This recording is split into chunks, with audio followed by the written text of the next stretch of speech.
They had been together for 17 years, married for 13, lived in a brownstone they had slowly renovated themselves, room by room, had 2 children, a boy and a girl, spaced neatly 4 years apart.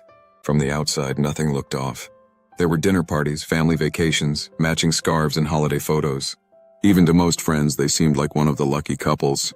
Maybe not wild with passion anymore, but steady, solid, like stone. It started slowly, the way those things usually do. He began staying late at work. Not often, just here and there. She didn't question it at first. He worked in marketing. Deadlines came in waves. She had her own job, 2 kids to manage, piano lessons, dentist appointments, groceries. They were busy in parallel. And then one morning she found a receipt. Not hidden, just tucked into his wallet between others. It was from a hotel bar across town. 2 cocktails, some appetizers, at a place he never mentioned visiting. She didn't confront him right away. Instead, she started noticing. Not snooping, just watching. There were patterns she hadn't seen before. Messages he answered in the bathroom. A new shirt she hadn't picked out. A lingering scent that didn't belong to her. None of it blatant, but enough. Enough for her to begin preparing, not for a fight, but for knowing. When she was sure, not because of evidence, but because of the distance, she told a friend. Just one. They sat on a park bench, coffee growing cold between them. Her friend asked if she was going to leave him. She said she didn't know. And she didn't. Because it wasn't rage she felt. It was grief and something stranger, relief. She realized then that she hadn't felt close to him in years. They had built a life, but the intimacy had long since been replaced by logistics. The kids, the house, the finances. They functioned like a well-run business, and somewhere along the way, he had stepped out of it, found another person, and she hadn't even noticed he'd gone. He never confessed, never sat her down. She never asked, but they both knew. And eventually things just shifted.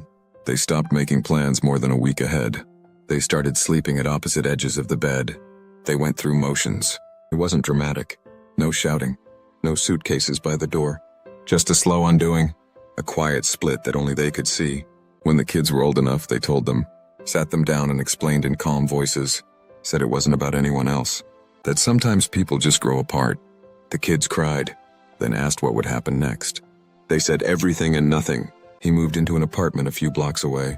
Close enough to still do pickups, still show up to recitals, still walk the dog when she worked late.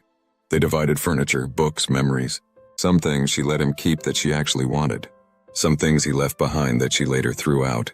There were hard days, like the first Sunday morning without the sound of him making coffee, or seeing the birthday card he wrote to their daughter, signed only with his name, not both of theirs. Like finding a voicemail from him about a scheduling conflict and realizing he sounded more polite than familiar. But there were better days too. Quiet mornings when she woke up without the weight of pretending. New routines that belonged only to her. Dinners with friends she hadn't seen in years. Time to read again. A long drive with no destination. An unexpected laugh. She didn't rush into anything. Neither did he. For a long time they were just 2 people recalibrating. Sometimes it felt like starting over. Sometimes it felt like returning to something she had forgotten she wanted. They both started seeing other people. She dated someone quiet, a high school English teacher. It didn't last, but it reminded her that she still liked being asked questions, that she liked being looked at with curiosity again. He found someone too, younger, livelier. The kids tolerated her politely.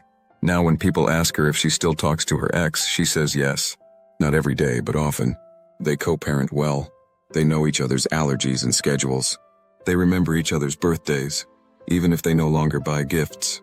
They still attend the same school events, still cheer from the same row of bleachers. And sometimes, on quiet Sunday mornings, when she passes by the old coffee shop they used to go to before the kids were born, she remembers how it once felt. Not with bitterness, not with longing, just recognition that something was real, and then it ended. Not all love ends in fire. Some ends in quiet. And sometimes that's the kind that stays with you the longest. Not because it was tragic, but because it was true for a while. And because you lived through it. And because you still carry a shape that it once filled. There are days when she wonders what would have happened if they had tried harder, if she had asked, if he had told the truth. But she also knows that sometimes clarity doesn't arrive all at once. It comes slowly, like dawn through fog. It was never about one mistake. It was the accumulation of quiet distance, of words left unsaid, of choosing ease over effort. She now sees couples on the street, arguing, laughing, holding hands. and she can tell which ones are still in love and which are simply used to each other. She doesn't judge. Everyone does what they can to hold life together. The house feels different now, lighter. There are photos still up, not because she clings to the past, but because they're part of the story. She keeps his old kettle because it works.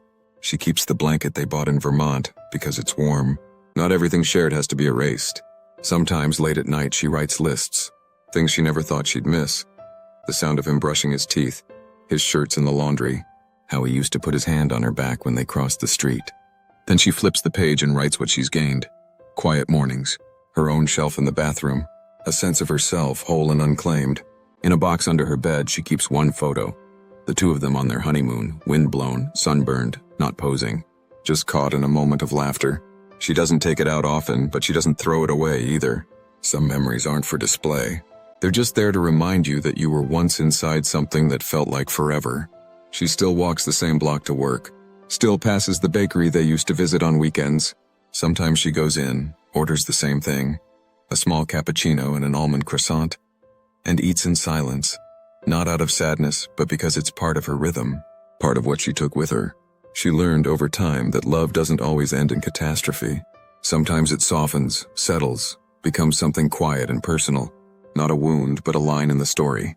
And she lives with that, not resentfully, but fully, knowing it happened and that she survived it, and that in many ways, she's still learning what it meant.